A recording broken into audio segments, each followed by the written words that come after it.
What if I told you that the reason you don't have enough money right now has nothing to do with the economy? Nothing to do with your job, your education, your zip code, or even your luck?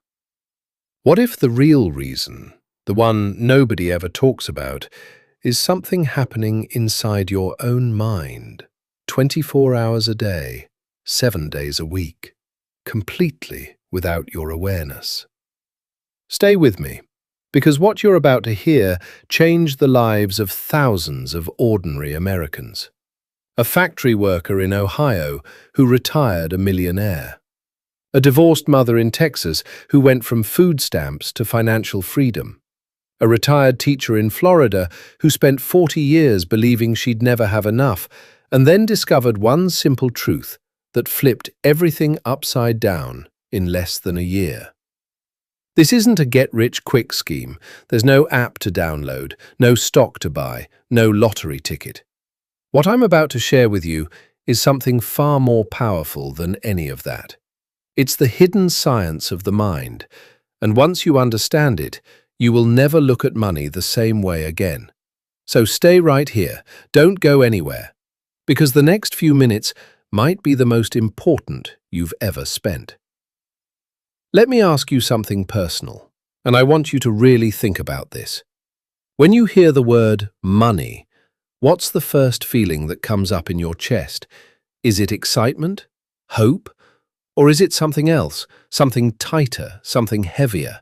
Maybe a little knot of anxiety, maybe a quiet whisper that says, "There's never enough." Maybe even a flash of guilt, like wanting money is somehow selfish or wrong. If any of that sounds familiar, you're not broken, you're not lazy, you're not unlucky, you're simply the product of a lifetime of programming. And today, we're going to start rewriting that program. Dr. Joseph Murphy spent decades studying the connection between the human mind and the material world. He was a scholar, a minister, a scientist of the soul.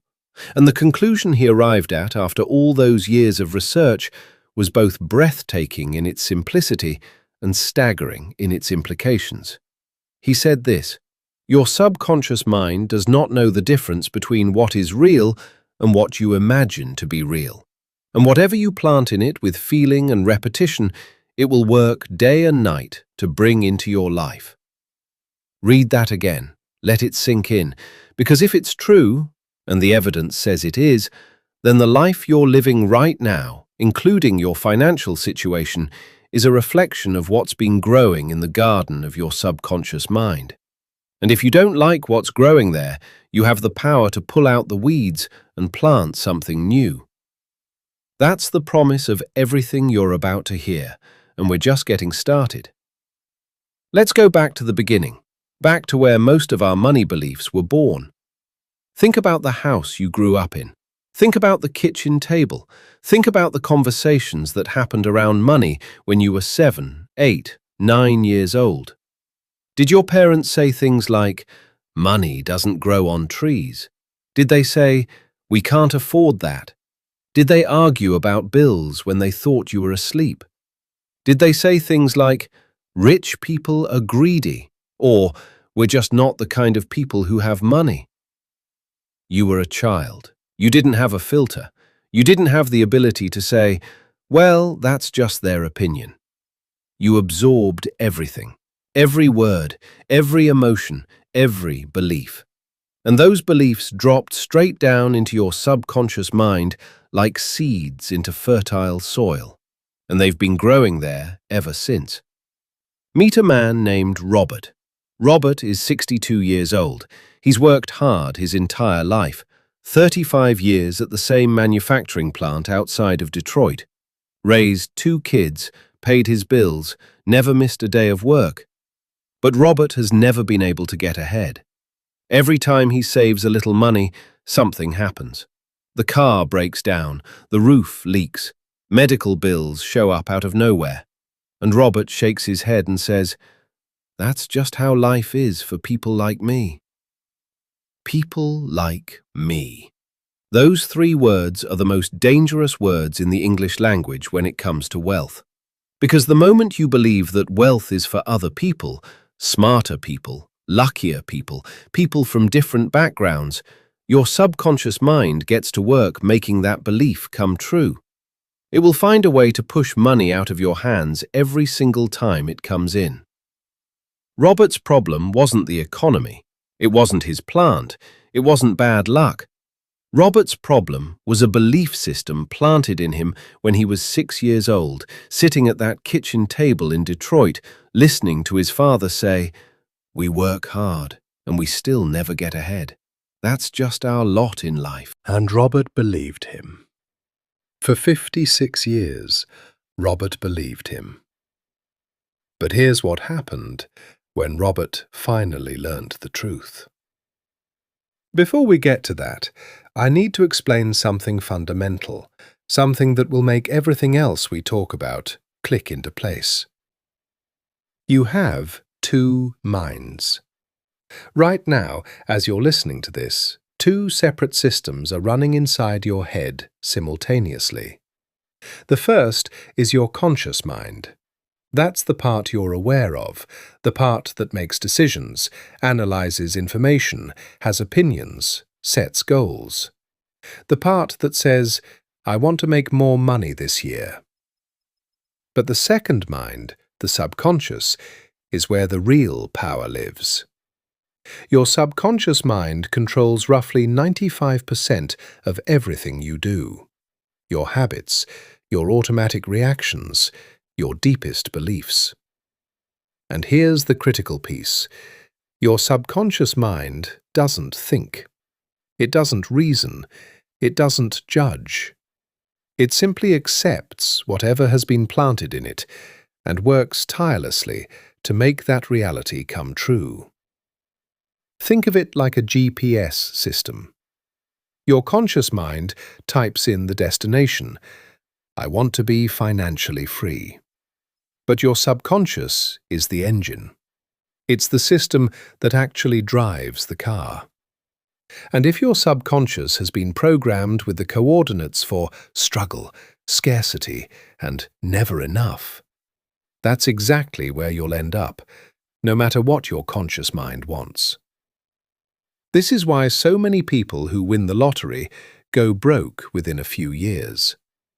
Studies show that a significant majority of lottery winners end up in worse financial shape than before they won.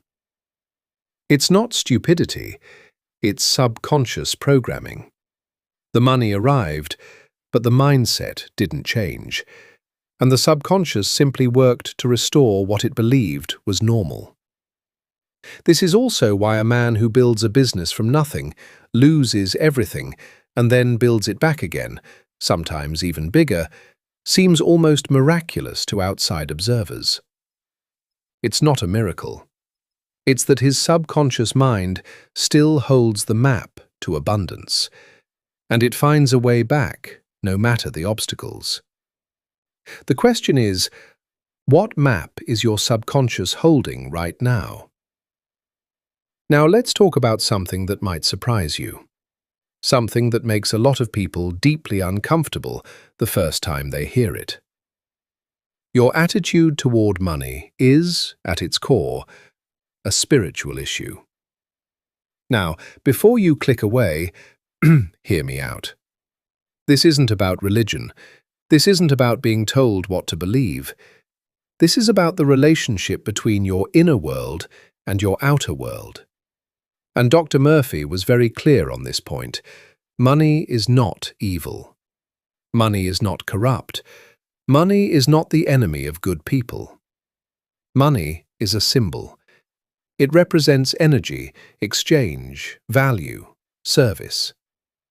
When you go to work and you trade your time and your skill for a paycheck, that paycheck is a symbol of the value you brought to the world.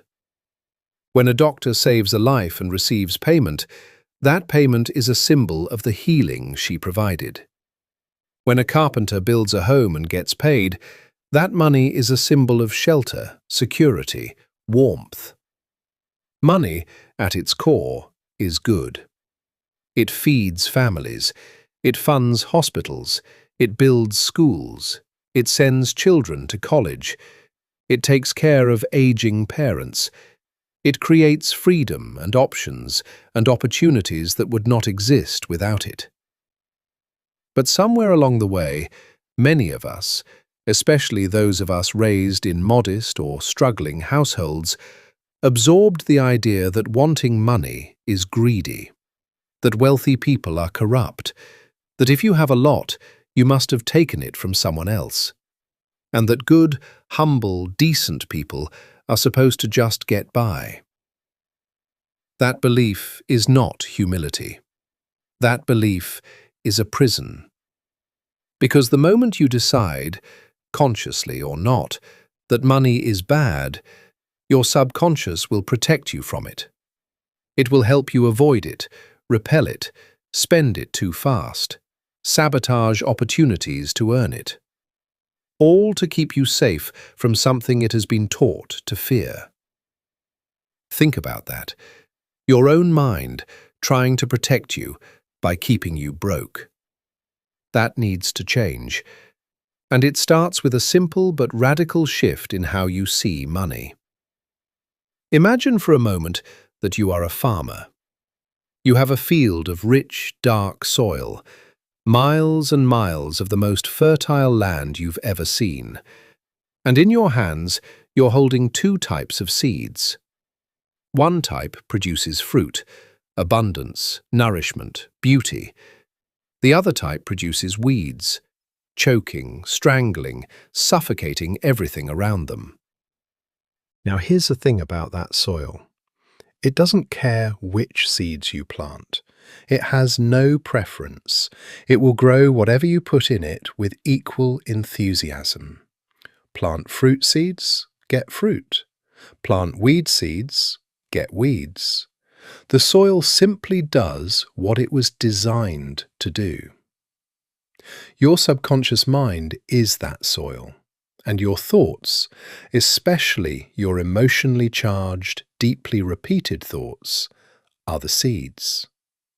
Plant thoughts of abundance, and over time, abundance will grow. Plant thoughts of scarcity, and scarcity is exactly what you'll harvest. This is not wishful thinking. This is not magic. This is the fundamental operating principle of the human mind, confirmed not just by spiritual teachers, but by modern neuroscience. Researchers at places like Harvard and Stanford have spent decades studying the relationship between belief, expectation, and outcome. And the conclusion is always the same. What you consistently expect at a deep subconscious level is what you consistently get. So the question becomes urgent. What are you planting? Right now, today, what are the dominant thoughts running through your mind about money? Are you thinking there will always be enough? Or are you thinking, I'll never get ahead? Are you looking at your bank account with hope or with dread? Are you believing that opportunities are abundant or that you always miss them? Because whatever you're thinking right now consistently, that is the seed you're planting. And your subconscious is out there in that rich, dark field, watering it every single day. Let me tell you about a woman named Margaret. Margaret is 68 years old. She lives in a small town in rural Tennessee. She was widowed at 54, left with a modest house and a very modest savings account. For the first few years after her husband passed, she lived in a state of constant financial anxiety. She clipped coupons. She turned the heat down to 58 degrees in winter. She said no to herself so often and so automatically that it had become her default setting. No to the trip she'd always wanted to take to see her grandchildren in California. No to the dental work she'd been putting off for 3 years. No to the small kitchen renovation that would have made her home feel alive again. no to any dream that carried a price tag. And then one day, her daughter gave her a book, and Margaret, skeptical, practical, no-nonsense Margaret, read it. And something shifted. She started doing something the book suggested. Every single morning, before she got out of bed, she would close her eyes and say to herself, slowly, with feeling, "I am a child of abundance. Money flows to me freely and easily. I am open to receiving all the good that life has to offer." She didn't believe it at first. She felt silly. She felt like she was lying to herself. But she kept doing it, every morning. And then she started doing it at night too, right before she fell asleep, because that's when the subconscious mind is most receptive.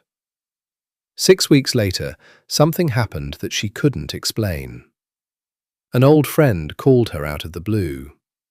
The friend was starting a small online business and needed someone with Margaret's organizational skills to help manage inventory. Part-time, from home. It paid more per hour than Margaret had earned in her life. Was it coincidence? Maybe, but Margaret doesn't think so. And neither do the thousands of people who have told similar stories across generations. Because here's what was really happening under the surface. When Margaret began planting new seeds in her subconscious, she began to change. Not dramatically, not overnight, but subtly. She started noticing opportunities she would have dismissed before. She said yes to a phone call she would have let go to voicemail. She asked a question she would have been too afraid to ask. She showed up differently, with a quiet confidence that other people could feel. Her circumstances didn't change her mind. Her mind changed her circumstances.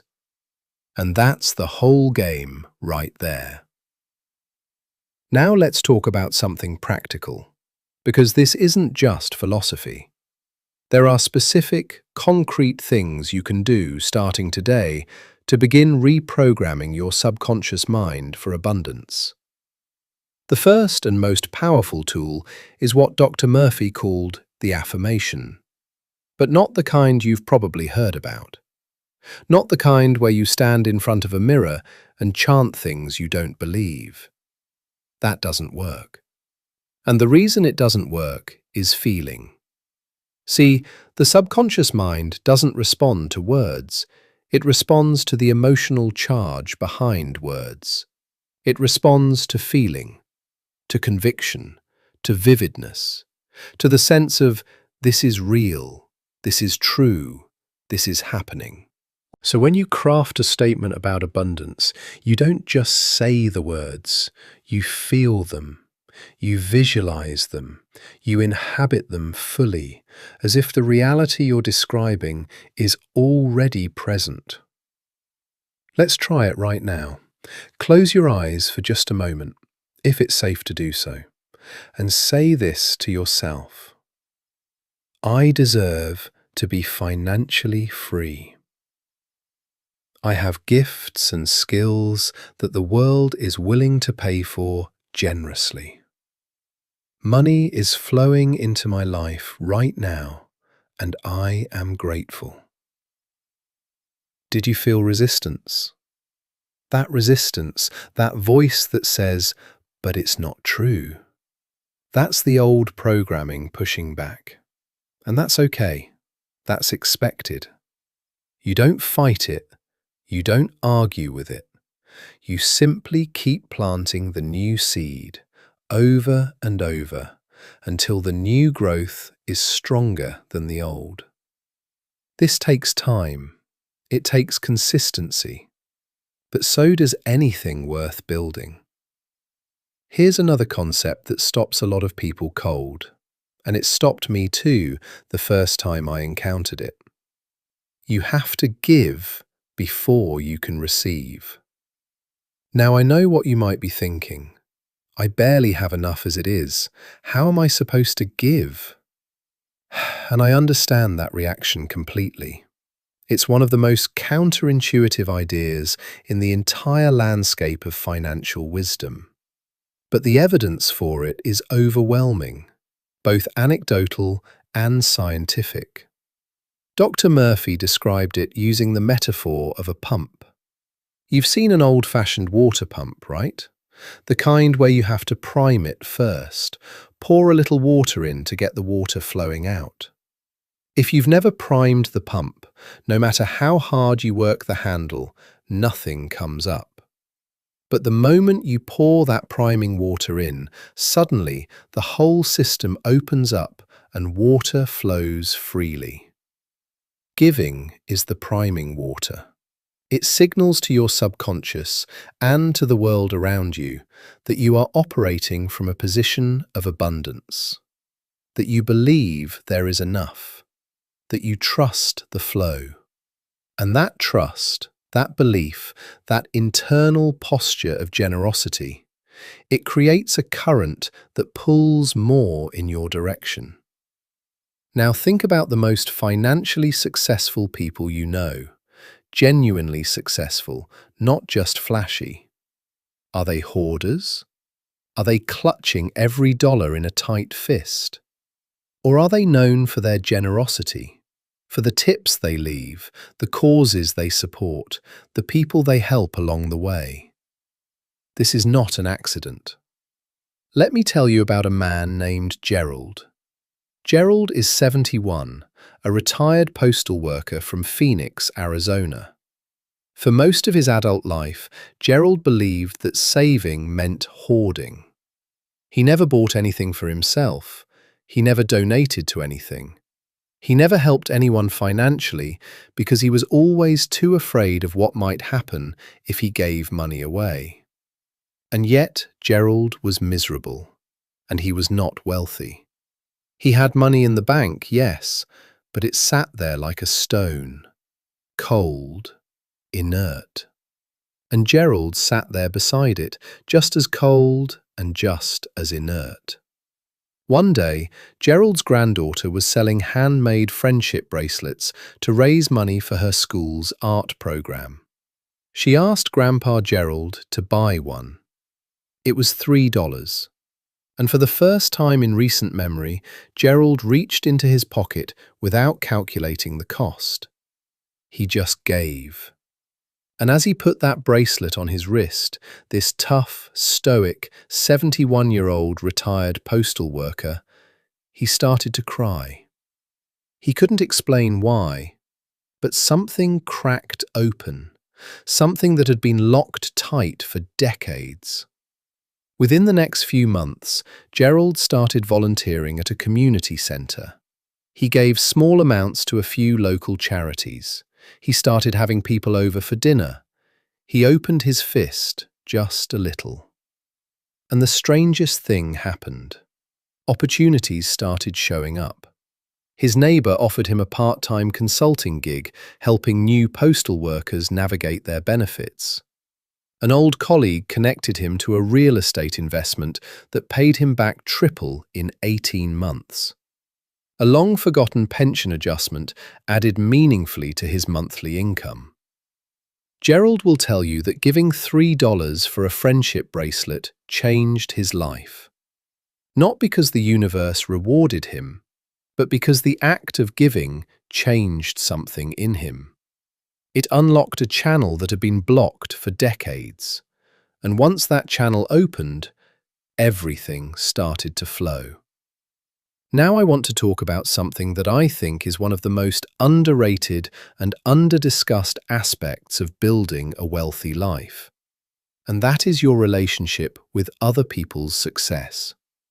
How do you feel when you see someone else doing well financially? When a neighbour pulls into their driveway in a beautiful new car, what happens in your chest? When a friend announces they've bought a lake house or their kid is going to an Ivy League school on a full scholarship, what's your first reaction? For a lot of people, honest people, good people, the first reaction is a twinge of something dark.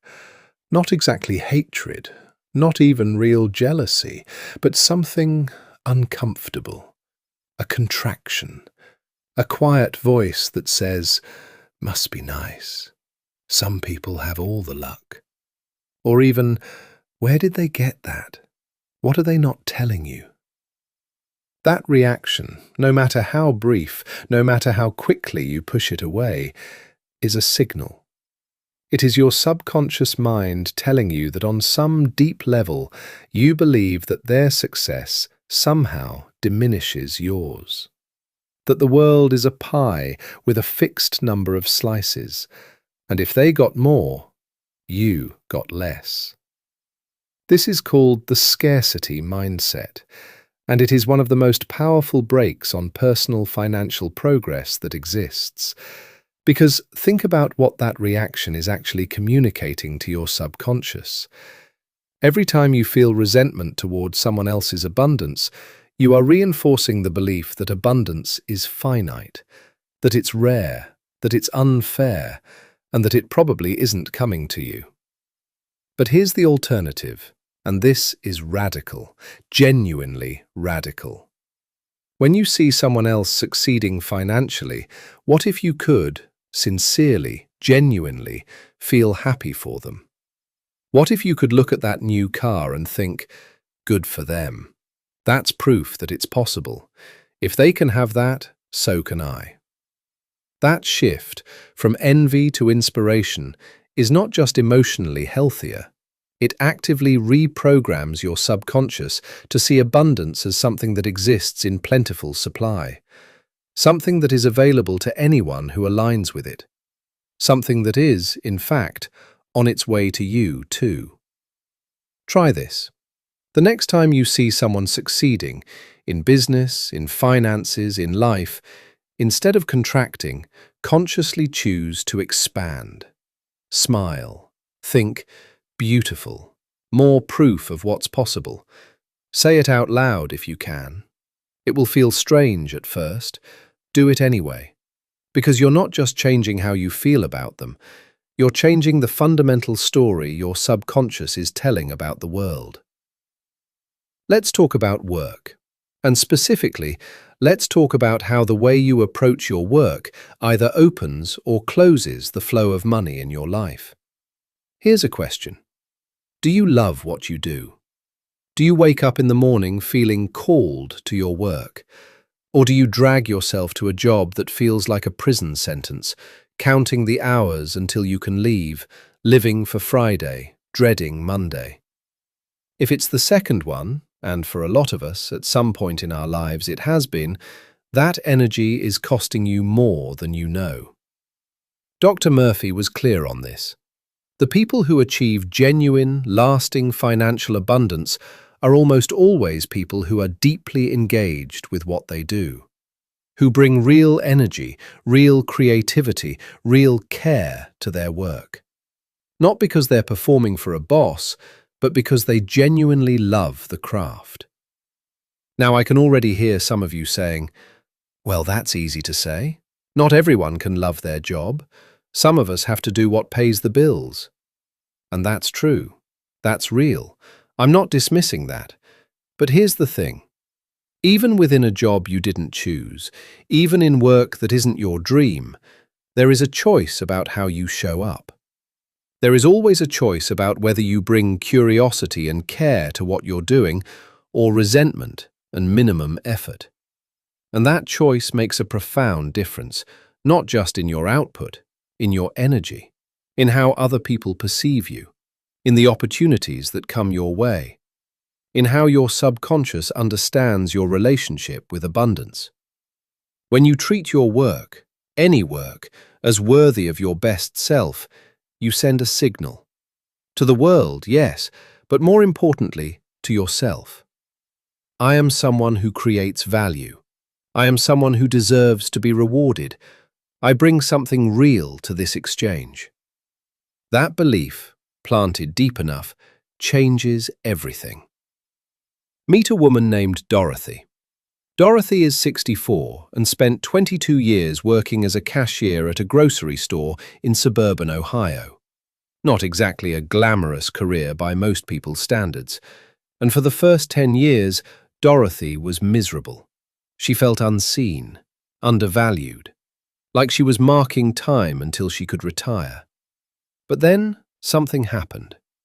Dorothy's teenage granddaughter was going through a rough patch, anxious, withdrawn, struggling to connect with people. And one afternoon she came to the store to visit her grandmother, and she watched. She watched Dorothy chat with every single customer who came through her line. She watched her remember names, ask about grandchildren and surgeries and job interviews. She watched a man who came in looking absolutely defeated leave her line smiling. And her granddaughter said, "Grandma, you're like a therapist in a grocery store."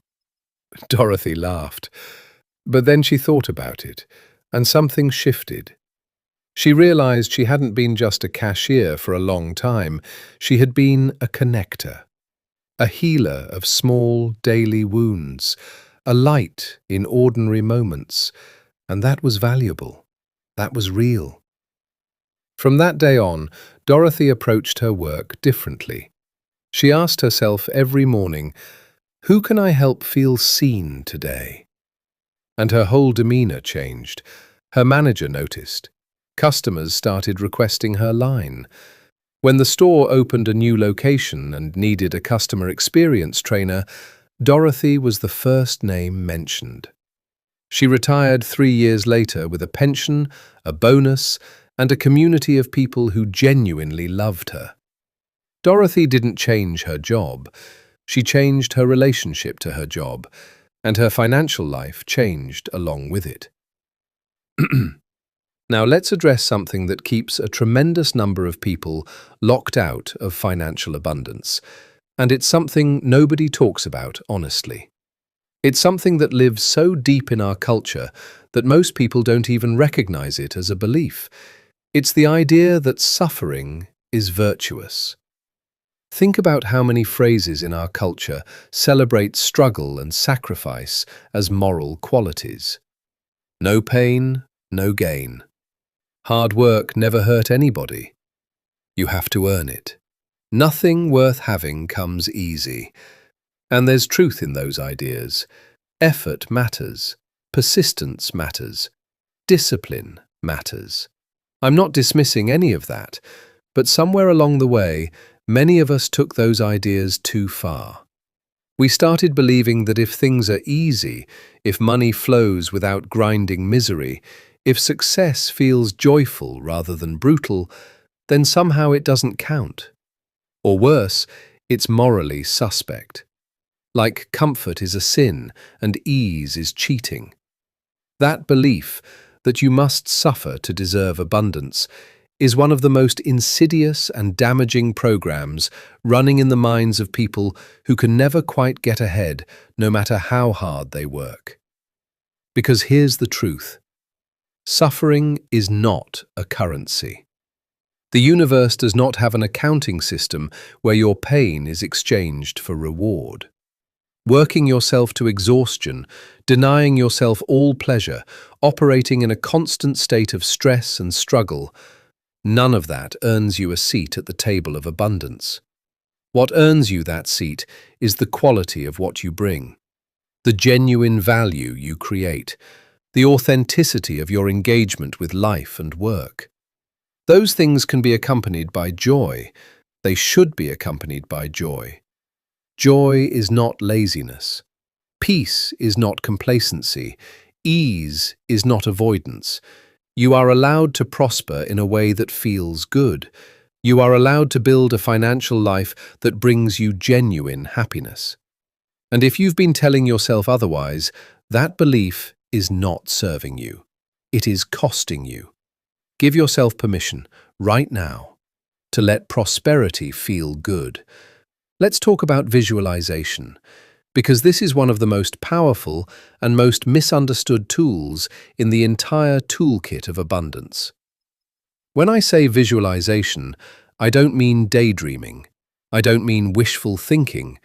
I mean a specific, deliberate, emotionally engaged practice of seeing your desired reality clearly in your mind's eye, before it exists in the physical world. This might sound like something from a self-help infomercial at 2 in the morning. I understand that skepticism. But here's what the science actually says. When you visualize an action or a state with sufficient vividness and emotional engagement, your brain activates many of the same neural pathways as when you physically experience it. Your brain, on a neurological level, begins to treat the imagined experience as real. This is why elite athletes have used visualization for decades. Olympic swimmers and sprinters practice their races in their minds thousands of times before they ever compete. And the data consistently shows that this mental practice produces measurable physical results. The same principle applies to financial abundance. Here is a practice you can start tonight.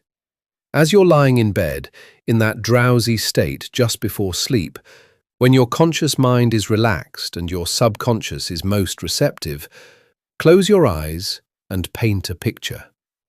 A specific, detailed picture of your financially free life.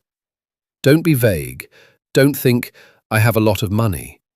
That's too abstract for your subconscious to work with. Instead, see something concrete. See yourself sitting at your kitchen table, opening a bank statement and feeling pure, uncomplicated relief and gratitude at the number you see. See yourself writing a check to help your child or grandchild with something that matters to them. Feel the pen in your hand. Feel the particular texture of that moment, the warmth, the ease, the rightness of it. Stay in that feeling as long as you can before you drift to sleep. Do it every night, and watch what begins to change. There's another piece of this that I haven't mentioned yet, and it might be the most important piece of all, because all the affirmations and visualization in the world will not matter if this piece is missing, and that piece is action. This is where a lot of people get confused about the philosophy of abundance. They hear that thoughts become things, that belief creates reality, that the subconscious mind is powerful, and they take that to mean sit back, think positive thoughts, and wait for money to show up in the mailbox. That is not how this works. The subconscious mind doesn't magically materialize money from thin air. What it does is sharpen your awareness of opportunities that were always there, but that you couldn't see through the fog of limiting beliefs. It positions you mentally, emotionally, energetically to recognize and seize those opportunities when they appear. But you still have to show up. You still have to take the call, start the conversation, learn the skill, do the work. Think of it like this. You can have the most powerful engine in the world under the hood of your car. But if the car is parked, if you never put it in gear, that engine is useless. The mind work shifts your internal compass, clears your vision, and tunes your antenna. The action is the drive. Dr. Murphy was clear on this. Inspired action is the bridge between the inner world and the outer world. And the beautiful thing about working on your subconscious beliefs first is that the actions that follow feel different. They come from a place of confidence and clarity rather than desperation and fear. You move toward opportunity rather than chasing it in a panic. But you move. You must always move. Let's talk about debt. Because for millions of Americans, especially those of us who are middle-aged or older, debt is not just a financial reality, it's an emotional weight, a source of shame, a constant, draining presence in the background of every financial decision we make. And the way most people relate to their debt is making it worse. Not because of the interest rates, though those matter, but because of the story they're telling about it. When you look at a credit card bill or a mortgage statement and your stomach drops, when you feel shame, fear, panic, you are flooding your nervous system with stress. And a nervous system under stress cannot think clearly, cannot plan effectively, cannot recognize opportunities.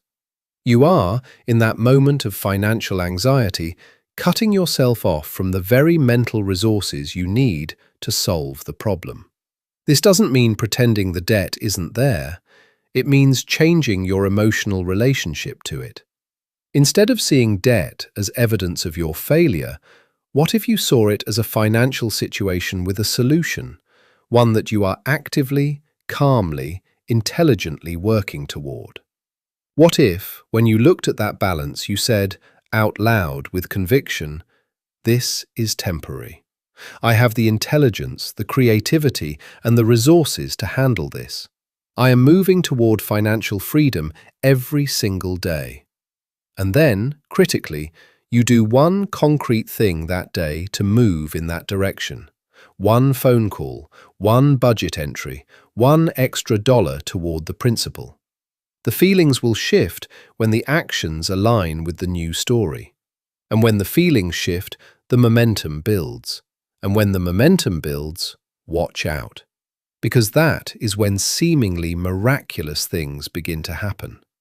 There's a concept that Dr. Murphy returns to again and again, and it might be the single most important shift available to any of us who want to live in genuine financial abundance. And that concept is this: God, or the universe, or infinite intelligence, or whatever word resonates. The limitation is not cosmic, it is not divine, it is human, it is a story, and stories can be changed. This is not about entitlement, it's not about wanting something for nothing. It's about recognizing that there is no spiritual reward for a life of needless financial suffering.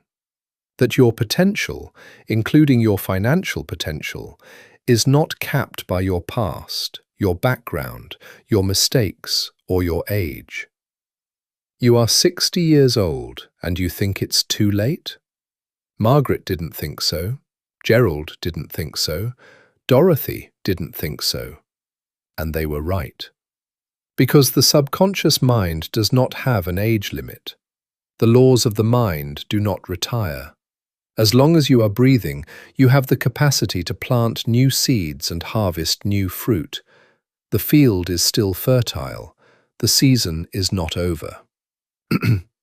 Now I want to spend a moment on something that is going to sound very simple, almost embarrassingly simple. But don't let the simplicity fool you. This is one of the most transformative practices available to any human being, and it specifically relates to money. The practice is gratitude, but not generic gratitude, specific financial gratitude. Every single day, I want you to find at least 3 things about your current financial situation to be genuinely grateful for. Not 3 things you wish you had, 3 things you actually have right now that represent financial good in your life. Maybe it's that your rent is paid this month. Maybe it's that you had food in the refrigerator this morning. Maybe it's that your car started. Maybe it's that Social Security deposited on time. Whatever it is, find it, name it, and feel genuine thankfulness for it. Why does this work? Because gratitude tells your subconscious that there is already good in your life, that abundance is already present in some measure right now. And the subconscious mind's response to that signal is to look for more of the same. When you consistently say, "Look at all the financial good I already have," even if what you have feels small, your mind begins to see more of it. And as it sees more, it guides you toward more. This is not positive thinking as denial. You're not pretending you have more than you have. You're choosing to focus on what is working, genuinely, honestly working, as a platform to build from. And that platform, however modest, is the foundation everything else is built on. Try it tonight. Before bed, instead of reviewing what went wrong financially today, count what went right. No matter how small, you might be surprised how long the list gets. We're coming toward the end of our time together, and I want to bring all of these threads together in a way that I hope will stay with you long after you've finished watching. Here is the whole story, distilled to its essence. You were born into a world of infinite abundance, a world where wealth, in all its forms, is not a fixed pie with limited slices, but an ever-expanding ocean. Somewhere along the way, you received a set of beliefs about money. Beliefs about what it is, whether it's good or evil, whether you deserve it, whether it's possible for you. And those beliefs, planted in the rich soil of your subconscious mind, have been directing your financial reality ever since. The good news, the extraordinary news, is that those beliefs are not permanent. They are not fixed. They are not who you are. They are simply the current software running on the hardware of your mind. And software can be updated. The update doesn't happen overnight. It happens through consistent, deliberate, emotionally engaged practice. Through the daily planting of new seeds, through gratitude, through visualization, through generous action, through inspired movement toward your goals, through changing your relationship to other people's success, to your own work, to the concept of ease and joy and deservingness. It happens, in other words, through the committed daily choice to think differently, to feel differently, to see yourself and your future differently. Robert, the man from Detroit we met at the beginning, did eventually change. It took him 2 years of daily work on his subconscious before the external changes became obvious to other people. But he started with the practices we've talked about today.